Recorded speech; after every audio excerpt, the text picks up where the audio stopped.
खबरों की शुरुआत करेंगे। मुख्यमंत्री पुष्कर सिंह धामी की अध्यक्षता में सचिवालय में मंत्रिमंडल की बैठक हुई। कैबिनेट की बैठक शुरू होने से पहले मुख्यमंत्री समेत सभी कैबिनेट मंत्रियों ने केदारनाथ विधायक शीला रानी रावत के आकस्मिक निधन पर मौन रखकर उन्हें श्रद्धांजलि दी। साथ ही 8 जुलाई को शहीद हुए 5 जवानों को भी श्रद्धांजलि दी गई। वहीं कैबिनेट बैठक के दौरान मंत्रिमंडल ने तमाम विभागों से प्रस्तावित 22 प्रस्तावों पर मोहर लगाई। इस साथ ही विधानसभा सत्र के लिए मंत्रिमंडल ने मुख्यमंत्री को अधिकृत किया है।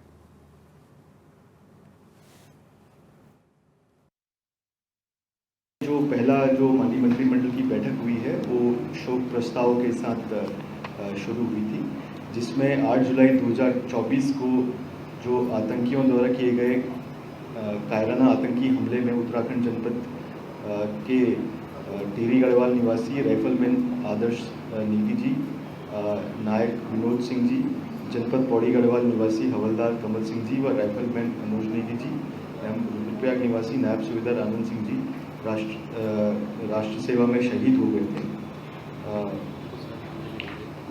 उनको आज माननीय मंत्रिमंडल के द्वारा श्रद्धांजलि दी गई। और इसके अतिरिक्त उत्तराखंड विधानसभा के केदारनाथ निर्वाचन क्षेत्र से माननीय विधायक श्रीमती शैलजा का 9 जुलाई 2024 को शीला रानी जी का जो निधन हुआ था, उनको भी आज माननीय मंत्रिमंडल के द्वारा श्रद्धांजलि दी गई। उसके अतिरिक्त आज ये पहला मत हमारा औद्योगिक विकास विभाग का मत था, जिसमें सिडकुल में जो स्थायी कर्मचारी हैं वो राज्य सरकार के कार्मिकों के अनुरूप 7वें वेतनमान की संस्तुति के आधार पर उनको पुनरीक्षित मकान किराया भत्ता अनुमति करने पर माननीय मंत्रिमंडल द्वारा सहमति दी गई। इसके अलावा अगला मत हमारा ये कृषि विभाग का मत था। कृषि विभाग में जो कृषकों द्वारा 5 लाख तक के ऋण निष्पादित किए जाते हैं, उनके जो बंधक विलेख होते हैं उसमें स्टाम्प शुल्क न लिए जाने का भी आज माननीय मंत्रिमंडल द्वारा निर्णय लिया गया। संवाददाता हिमांशु गौड़ हमारे साथ लाइव जुड़ चुके हैं। हिमांशु, क्या कुछ ज्यादा जानकारी मिल रही है, किस तरह पर मोहर लगी है कैबिनेट की? बिल्कुल विशाल, क्योंकि कल धामी मंत्रिमंडल की जो है कैबिनेट बैठक वो सचिवालय में संपन्न हुई और उसके बाद जो है कुल 22 प्रस्तावों को यहाँ पर जो है मंजूरी मिली है। क्योंकि हाल ही में केदारनाथ विधायक शीला रानी रावत का निधन हुआ है और उत्तराखंड के 5 जवान जिस प्रकार से जम्मू कश्मीर में कायराना हमले में शहीद हुए हैं, उसके बाद जो है शोक प्रस्ताव के साथ जो है कैबिनेट बैठक शुरू है और उसके बाद मुख्यमंत्री पुष्कर सिंह धामी के नेतृत्व में जो है ये बैठक संपन्न हुई। इसमें कुल 22 प्रस्ताव जो है सम्मिलित हैं। इसमें प्रस्तावों की अगर हम बात करें तो कृषकों को 5 लाख तक के ऋण में जो है स्टाम्प शुल्क जो है वो माफ़ कर दिया गया है। महंगाई भत्ते को लेकर बड़ा फैसला इसमें किया गया है। ग्रेजुएटी सीमा शुल्क जो है 20 लाख से 25 लाख कर दिया गया है। इसी के साथ 5 करोड़ से अधिक विचालन किया जाना है, जो तो सचिवालय वित्त समिति ही इस पर परीक्षण करेगी और इसके बाद जो है पावर कमेटी में ये है जाएगा। इसके साथ ही वन एक प्रस्ताव था, इसमें मध्य उत्तराखंड कास्ट आधारित उद्योग को लेकर जो है नियमावली जो है 1968 की जो नियमावली है उसको मंजूरी प्रदान की गई है। इसके साथ ही गृह विभाग का जो मत था उसमें दूर संचार पुलिस को के राजपत्र अधिकारियों को जो है पदों को लेकर जो है नियमावली को भी धामी सरकार ने मंजूरी दी गई है। इसी के साथ लावारिस लाश, क्योंकि राज्य में एक बड़ी चुनौती होती है लावारिस लाशों की जो है पहचान करना, उनका अंतिम संस्कार करना, उसके लिए एक बेहतर जो है नियमावली इस समय बनाई गई है कि लावारिस लाशों को लेकर पहले डीएनए सैंपल लेकर उनका प्रचार किया जाएगा, जिससे कि अगर कोई उनके पहचान का है या कोई उनका परिजन है अगर वो लाश को पहचान लेता है तो ठीक है, अन्यथा उसके बाद जो है जो गवर्नमेंट मेडिकल कॉलेज हैं उनको जो है वो लावारिस लाशें सौंप दी जाएंगी और जो है मेडिकल के छात्रों के लिए जो है अध्ययन के लिए जो वो है वो लाश सौंपी जाएगी। इसी के साथ ही जो ये लावारिस लाशों का मामला है अगर डिस्ट्रिक्ट के अंदर होता है तो एसएसपी के अधीन ये होगा और अनदर किसी और मेडिकल कॉलेज में जाना है तो उसके लिए पीएचक्यू के जो है अधिकृत अधिकारी हैं उनसे जो है परमिशन लेनी होगी। इसी के साथ चिकित्सा स्वास्थ्य मेडिकल कॉलेज पिथौरागढ़ और हरिद्वार में 240 नर्सिंग पदों पर सीधी भर्ती होगी। इसी के साथ ही सरकार ने सहूलत दी है। ओपीडी, आईपीडी और तमाम चिकित्सा रजिस्ट्रेशन शुल्कों को जो है उसमें वो कमी कर दी गई है। प्राइवेट वार्ड, जनरल वार्ड और एसी जो रूम हैं उनके रेट घटा दिए गए हैं। एम्बुलेंस के चार्ज जो है वो पर किलोमीटर के हिसाब से कम कर दिए हैं। लैब चार्ज जो है कम किए गए हैं। CGHS के रेट जो हैं वो कम किए गए हैं। सरकारी अस्पताल में यदि किसी की मृत्यु होती है तो एम्बुलेंस जो है, अब तक जैसे किराए पे जो है एम्बुलेंस लेनी पड़ती थी, लेकिन अब एम्बुलेंस जो है निःशुल्क अब परिजन को घर पहुंचाएगी। इसी के साथ है शिक्षा विभाग का एक मामला था जिसमें विद्या समीक्षा केंद्र को लेकर बड़ा फैसला हुआ है। PEU के 25 पदों को जो है स्वीकृति दी गई है। इसी के साथ ही NCC, क्योंकि राज्य के सरकारी स्कूलों में एक बड़ी व्यवस्था NCC की होती है और NCC की स्वतंत्र कंपनियां जो है चंपावत में स्वीकृत की गई थी और उसको दोबारा जो है स्वीकृत किया गया है। इसी के साथ सतर्कता विभाग का जो है वो मामला है, इसमें रिवॉल्विंग फंड बनाने का जो है फैसला लिया गया है। इसी के साथ उड़ेदा में जो है 119 पद जो थे उनमें अब 148 पदों की जो है सीधी भर्ती कर दी गई है। अब जो है नैनी सैनी एयरपोर्ट जो है पिथौरागढ़ में, उसका संचालन अब वायुसेना से लेकर अब राज्य सरकार के नैनी सैनी एयरपोर्ट जो है वो दे दी गया है। 212 हेक्टेयर जो है भूमि एयरपोर्ट अथॉरिटी ऑफ इंडिया को दे दी गई है पंतनगर में, क्योंकि इस हवाई अड्डे का निर्माण होना है। Green house of Himalayan company को लेकर प्रशासनिक और वित्तीय नियम को लेकर फैसला हुआ है और उसका क्या स्ट्रक्चर होगा इसको लेकर फैसला किया गया है। और केदारनाथ और एक महत्वपूर्ण फैसला क्यों है, क्योंकि बद्री केदार के नाम पर जिस प्रकार से जो है राजनीति हो रही है, वो एक बवाल जो है बद्री केदार के नामों को लेकर में लाया है। तो इसके लिए एक बेहतर फैसला कल कैबिनेट में लिया गया है कि केदारनाथ, बद्रीनाथ के नामों को नाम कहीं उपयोग ना हो सके। इसके लिए अब कैबिनेट ने फैसला लेते हुए कड़े नियम और जो है विधिक कानून जो है इसमें बनाने के फैसले लिए हैं। सेंटर फॉर हिंदू स्टडीज़, क्योंकि एक सनातन की बात लगातार भाजपा सरकार करती है। हालांकि राज्य में तमाम संस्कृत विश्वविद्यालय जो है इस समय संचालित हो रहे हैं, चाहे मैं देवप्रयाग में केंद्रीय संस्कृत विश्वविद्यालय की बात करूं, लेकिन सेंटर फॉर हिंदू स्टडीज़ जो है राज्य की अब एक नया कोर्स जो है सेंटर फॉर हिंदू स्टडीज़, ये राज्य के किसी सरकारी स्कूल में जो है वो लागू करने की बात कही गई है। इसका वृहद रूप जो है अब सरकार तैयार करने जाएगी। इसी के साथ है जो ठेकेदारों को आमून क्या होता था कि राज्य में जो टेंडर होते थे PWD के हो या NH के हो, वो 5 लाख के टेंडर भी भारी ठेकेदारों को कभी कभी मिल जाते थे, लेकिन आपसे कह दिया है कि 5 लाख के जो टेंडर होंगे वो अब राज्य के स्थानीय ठेकेदारों को मिलेंगे। और इसी के साथ ही एक महत्वपूर्ण फैसला, क्योंकि अमूमन राज्य में हमको देखने को मिलता है कि विधानसभा सत्र को लेकर असमंजस की स्थिति हमेशा बनी रहती है और राज्य में जो है मानसून सत्र किस जगह आयोजित होगा, चाहे ग्रीष्मकालीन राजधानी गैरसैंण में हो, चाहे शीतकालीन राजधानी देहरादून में हो, उसके लिए जो है फैसला मुख्यमंत्री जी के पास आरक्षित कर दिया गया है और जल्द ही मुख्यमंत्री जी उस पर निर्णय लेंगे। यानी कि कहा जा सकता है हिमांशु कि सभी क्षेत्रों में कल कुछ ना कुछ खास रहा है और 24 जो प्रस्ताव हैं उन पर भी मोहर लगती हुई नजर आई है। जी बिल्कुल विशाल, क्योंकि राज्य के तमाम क्षेत्रों, चाहे शिक्षा हो, स्वास्थ्य हो, पेयजल हो, आपदा प्रबंधन हो, राजधानी से जुड़े मामले हो, ऐसे तमाम क्षेत्रों को जो है मंत्रिमंडल ने जो है टच करने की कोशिश की और कहीं ना कहीं हर क्षेत्र के लिए जो है कुछ ना कुछ सौगात कल की कैबिनेट बैठक में मिली है। और कहीं ना कहीं राज्य में इससे जो है, क्योंकि धामी सरकार जिस प्रकार का विज़न बनाती है, मिशन 2025 का जो विज़न लेकर उत्तराखंड सरकार चल रही है, इसके लिए कहीं ना कहीं ये फैसले जो है कारगर साबित होंगे, क्योंकि कई नर्सिंग स्टाफ की भर्ती है, उड़ेदा के जो पदों में सरकारी नियुक्तियां हैं, इसी के साथ चिकित्सा, स्वास्थ्य एवं परिवार कल्याण मंत्रालय में जिस प्रकार पदों की भर्ती है, तमाम ऐसे फैसले जो है वो राज्य के लिए लिए गए हैं और कहीं ना कहीं बेहतर फैसला होगा। लेकिन अब एक फैसले का इंतजार सभी को है, क्योंकि केदारनाथ में इसके बाद उपचुनाव होने हैं और कहीं ना कहीं सभी लोगों की एक कयास ये लगाई जा रही है कि जल्द ही राज्य में निकाय चुनाव की डेट फिक्स हो, त्रिस्तरीय पंचायत चुनाव की डेट फिक्स हो और राज्य का जो मानसून सत्र हो वो कहाँ आयोजित होगा, इस पर आप सभी की निगाहें टिकी हैं और देखने वाली बात होगी उस पर सरकार कब फैसला लेगी। बिल्कुल हिमांशु, बहुत बहुत शुक्रिया आपका तमाम जानकारी साझा करने के लिए। और बड़ी खबर का रुख करेंगे। सीएम योगी आदित्यनाथ का आज का कार्यक्रम सुबह 9:30 बजे से सूचना विभाग की भी बैठक करेंगे। प्राकृतिक खेती पर आधारित कार्यक्रम में भी शिरकत करेंगे मुख्यमंत्री योगी आदित्यनाथ। सुबह 10 बजे से प्राकृतिक खेती पर आधारित कार्यक्रम केंद्रीय कृषि मंत्री शिवराज सिंह चौहान भी रहेंगे मौजूद। खबर आपको बता रहे हैं, जहां पर आज लखनऊ में ये बड़ी बैठक होनी है और इस दौरान कृषि को लेकर ये बड़ी बैठक है, प्राकृतिक कृषि को लेकर, और इसमें केंद्रीय कृषि मंत्री भी मौजूद रहेंगे। शिवराज सिंह चौहान पहुंचने वाले हैं और ऐसे में मुख्यमंत्री माफ़ी चाहेंगे, मुख्यमंत्री योगी आदित्यनाथ और शिवराज सिंह चौहान एक बड़ी बैठक करने जा रहे हैं। तो बड़ी खबर आपको बता रहे हैं, प्राकृतिक खेती पर आधारित कार्यक्रम होने जा रहा है लखनऊ में,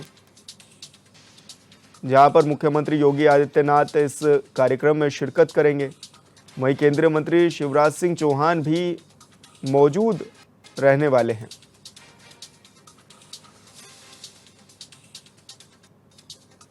तो आपको बता दें 9:30 बजे से सूचना विभाग की बैठक होगी, जिसमें पहले मुख्यमंत्री योगी आदित्यनाथ शिरकत करेंगे। इसी के बाद प्राकृतिक खेती को लेकर के भी एक कार्यक्रम किया गया है, जिसमें भी मुख्यमंत्री योगी आदित्यनाथ शिरकत करेंगे और साथ ही केंद्रीय मंत्री शिवराज सिंह चौहान भी आज इस कार्यक्रम में पहुंचेंगे, शिरकत करेंगे और साथ ही कई विषयों पर चर्चा भी होगी। तो बड़ा प्रोग्राम आज का रहने वाला है मुख्यमंत्री योगी आदित्यनाथ का। प्राकृतिक खेती को लेकर के आधारित ये कार्यक्रम होगा। सुबह 10:30 बजे से कार्यक्रम की शुरुआत हो जाएगी और केंद्रीय मंत्री शिवराज सिंह चौहान भी लखनऊ में पहुंचेंगे। इस दौरान वो कार्यक्रम में शिरकत करेंगे और साथ ही मुख्यमंत्री योगी आदित्यनाथ भी उनके साथ मौजूद रहेंगे। बड़ी खबर आपको बता रहे हैं, मुख्यमंत्री योगी आदित्यनाथ के कार्यक्रम जो रहने वाले हैं वो कृषि विभाग के कार्यक्रम में वो शिरकत करेंगे, साथ ही सूचना विभाग के कार्यक्रम में भी शिरकत करेंगे।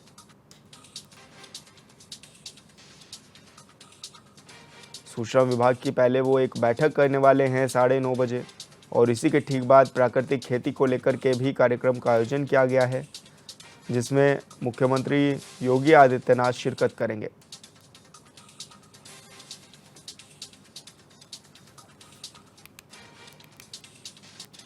और अगली बड़ी खबर भी लखनऊ से मिल रही है। यूपी में बीजेपी कोर ग्रुप की बैठक, लखनऊ में जल्द चुनावों की समीक्षा, उपचुनाव की तैयारी को लेकर बैठक। 20-21 जुलाई को हो सकती है महत्वपूर्ण बैठक और साथ ही सीएम समेत बीजेपी कोर ग्रुप के अन्य सदस्य भी इसमें शामिल होंगे। प्रदेश अध्यक्ष, संगठन महामंत्री, वरिष्ठ नेता इसमें शामिल होंगे। तो बड़ी खबर आपको बता रहे हैं, जहां पर सूत्रों के हवाले से बड़ी खबर मिल रही है कि 20 और 21 जुलाई को ये महत्वपूर्ण बैठक हो सकती है। उपचुनाव की तैयारी को लेकर के ये बैठक हो सकती है और लखनऊ में ये बैठक होने जा रही है बीजेपी कोर ग्रुप की, जो कि एक बड़ी बैठक होगी।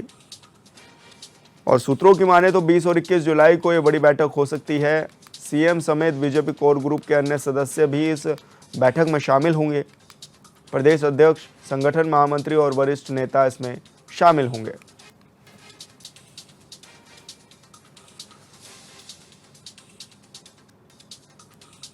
तो बड़ी खबर आपको बता रहे हैं, जहां पर चुनावों की समीक्षा और उपचुनाव को लेकर के भी चर्चा हो सकती है इस बैठक में। और सूत्रों की माने तो 20 और 21 जुलाई को बीजेपी की कोर ग्रुप की बैठक हो सकती है।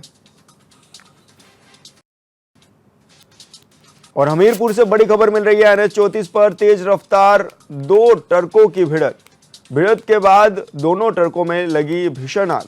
कई घंटों तक धूं कर जलते रहे दोनों ट्रक। हादसे में एक ट्रक चालक जिंदा जल गया है। खलासियों का रेस्क्यू कर जिला अस्पताल में भी भर्ती कराया गया है। एक की हालत नाजुक होने पर कानपुर उसको रेफर भी कर दिया गया है। सदर कोतवाली इलाके के राठ तिराए की ये घटना बताई जा रही है। तो बड़ी खबर आपको बता रहे हैं, जहां पर 2 ट्रक आपस में भिड़ गए और इस दौरान दोनों ट्रक में आग भी लग गई, जिसमें से ये भी बताया जा रहा है कि एक ट्रक चालक जो था वो जिंदा जल गया, जबकि दूसरे को हायर सेंटर में रेफर किया गया है। हालत उसकी भी नाजुक बताई जा रही है। और धू कर जलते रहे दोनों ट्रक। ये विजुअल्स के माध्यम से भी आपको दिखा रहे हैं कि किस तरह से बड़ा हादसा हुआ है।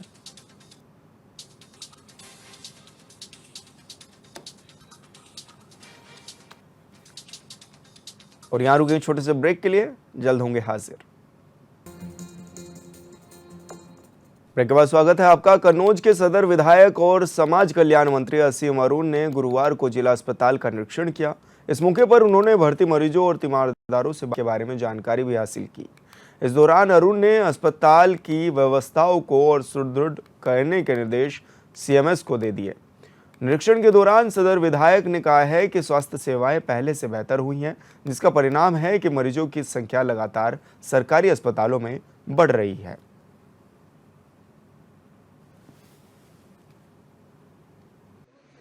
आज मैंने देखा कि कुपोषित बच्चों के लिए वार्ड बनाया गया है, उसकी व्यवस्था अच्छी शुरू हुई है, लेकिन साथ साथ जो ट्रॉमा के पेशेंट आ रहे हैं उसमें और बेहतर काम करने की जरूरत है। जो मैटरनिटी वार्ड है, प्रसूता वार्ड, उसको भी और अच्छा करने की जरूरत है। सो जैसा निर्णय हुआ था कि जितनी विधायक निधि है उसमें ज्यादा से ज्यादा अंश शिक्षा के लिए और स्वास्थ्य के लगाना है, तो इस वर्ष अपने जिला अस्पताल के लिए अन्य सेवाओं के लिए 2.5 करोड़ रुपया विधायक निधि से मैंने निर्णय लिया है कि हम अपने स्वास्थ्य सेवाओं में लगाएंगे। हमारे चिकित्सार्थी, हमारे आउटसोर्स स्टाफ, सब लोग बड़े परिश्रम से काम कर रहे हैं, लेकिन जो छोटी छोटी कमियां बची हैं, जो समन्वय बचा है, उसको भी हमको दूर करना है। मौत के घाट उतारे गए माफिया अतीक अहमद की 50 करोड़ की बेनामी संपत्ति अब राज्य सरकार की हो गई है। इस अवैध और बेनामी संपत्ति को पुलिस कमिश्नरेट प्रयागराज ने गैंगस्टर एक्ट में नवंबर 2023 में कुर्क किया था। कुर्की के बाद इस अचल संपत्ति के संबंध में अतीक अहमद के परिजनों से आय के वैध स्रोत से अर्जित करने के 3 महीने में साक्ष्य मांगे गए थे, लेकिन विपक्षियों की ओर से कोई साक्ष्य प्रस्तुत नहीं किए गए, जिसके बाद कमिश्नर कोर्ट ने कुर्की के आदेश को 7 मार्च को न्यायिक प्रशिक्षण के लिए पत्रावली गैंगस्टर कोर्ट भेज दिया था। इस पर गैंगस्टर कोर्ट के कुर्की के आदेश को सही माना है। गैंगस्टर कोर्ट ने भी पुलिस कमिश्नर कोर्ट के निर्णय को पुष्टि करते हुए बेनामी संपत्ति को राज्य सरकार के पक्ष में निहित किए जाने का आदेश दे दिया है। तत्कालीन रेट के आधार अतीक अहमद की 50 करोड़ की बेनामी संपत्ति को शासन के पक्ष में न्यायालय द्वारा निहित कर दिया गया है, क्योंकि अपराध से अर्जित की गई संपत्ति को अतीक अहमद ने लालापुर के राजमिस्त्री हुबलाल के पक्ष में 12.42 करोड़ तत्कालीन रेट के आधार पर कुल 2.3447 हेक्टेयर भूमि को हुबलाल के पक्ष में अतीक अहमद ने बैनामा कर दिया था। और अतीक अहमद द्वारा ये भी कहा गया था कि ज़रूरत पड़ने पर वह अपने नाम पुनः बैनामा करा लेगा। और इसमें पुलिस आयुक्त न्यायालय द्वारा इस बेनामी संपत्ति 50 की भूमि को गैंगस्टर एक्ट की धारा 14(1) के तहत कुर्क कर दिया गया और इस पत्रावली को 3 महीने बाद 3 महीने का समय दिया गया था, किंतु संबंधित पक्ष द्वारा कोई भी साक्ष्य प्रस्तुत नहीं किया। श्रावण मास लगने में मात्र 3 दिन बाकी हैं और कांवड़ यात्रा शुरू हो गई है।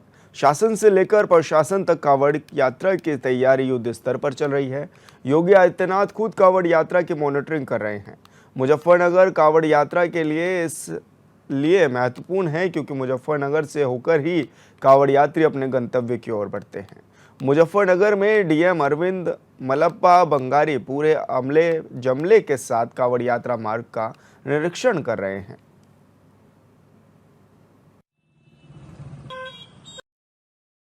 आप जानते हैं कि 22 तारीख से कांवड़ शुरू होगी, बट आज के टाइम पे जो दूर के जो कांवड़िया हैं जो जैसे अन्य राज्य से हैं, वो ऑलरेडी पानी जल उठा के जाना शुरू कर दिया है। आज कांवड़ मार्ग का निरीक्षण था जो हमारी जो मेन कोर टीम है, कोर टीम के साथ। तो आज के टाइम पे जो जहाँ गड्ढा जो 14 विभाग के कुछ 85 पॉइंट्स आइडेंटिफाई किया गया था जहाँ काम होना है, उसी का जो क्रॉस चेक करने के लिए फील्ड में निकले हैं। काम चल रहा है एंड 22 से पहले लगभग 18 तारीख है, 20 तारीख तक सारे काम कंप्लीट हो जाएगा। जैसे आप देख भी रहे हैं, अभी भी कुछ जगह पे काम कमी है, उसको जहाँ कमी है संबंधित विभाग को ऐसे अवगत करा के और इंश्योर किया जाएगा काम हो जाएगा। महाराजगंज जिले से सटे भारत नेपाल की सीमा पर तस्करों ने एसएसबी जवानों की पेट्रोलिंग पार्टी पर हमला कर कई जवानों को घायल कर दिया और माल समेत फरार हो गए। बता दें, जब एसएसबी जवानों में शामिल एसआई ने गाड़ी रोकी तो गाड़ी में सवार तस्करों ने गांव के कुछ अपने सहयोगियों को बुला लिया और एसएसबी जवानों के साथ मारपीट की, साथ ही सामान से भरा पिकअप भी छुड़ा ले गए। पुलिस ने तहरीर के आधार पर गंभीर धाराओं में मुकदमा दर्ज कर 3 मुख्य आरोपियों को गिरफ्तार कर लिया है।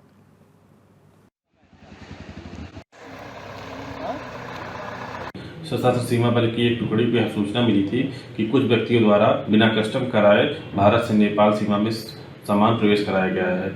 इस सूचना के आधार पर एसएसबी टीम द्वारा थाना निचलौल के अंतर्गत ग्राम कन्नीसवा के पास एक पिकअप को इंटरसेप्ट किया गया है। इंटरसेप्ट करने के पश्चात गाड़ी में बैठे लोगों तथा गांव के कुछ अन्य व्यक्तियों द्वारा एसएसबी टीम पर हमलावर होते हुए मौके का लाभ उठाकर, अंधेरे का लाभ उठाकर पिकअप को छुड़ा ले गए। इस घटना के संबंध में एसएसबी द्वारा थाना नेचलौल पर तहरीर दी गई है, जिसके आधार पर सुसंगत धाराओं में अभियोग अभी तक 3 व्यक्तियों की गिरफ्तारी की गई है। मौके पर शांति व्यवस्था है। अग्रेतर विवेचनात्मक कार्रवाई प्रचलित है।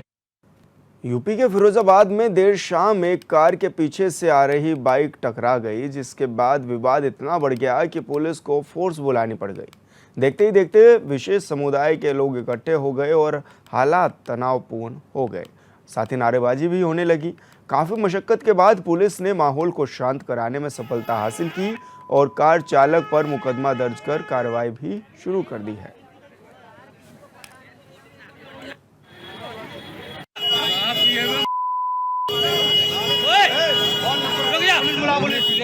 अरे इसके गाड़ी का नंबर लो, हटो हटो, जाओ वहाँ पे जाओ।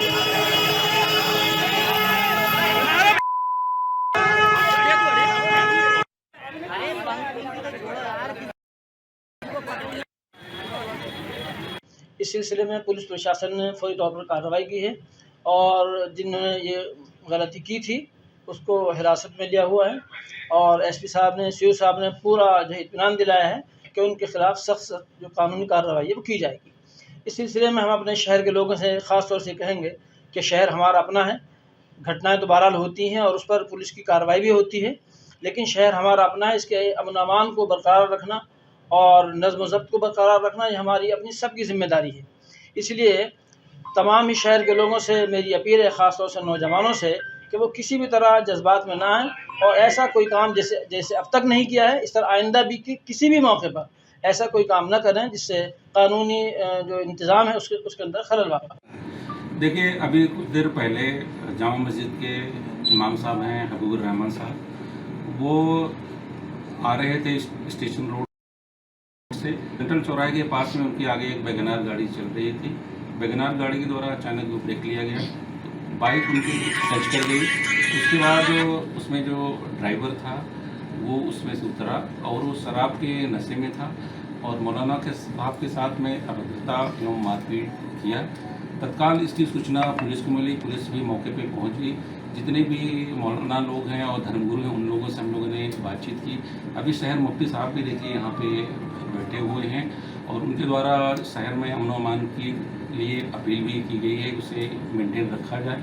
साथ ही साथ जिसने अभद्रता एवं मारपीट की है वो पुलिस की हिरासत में है।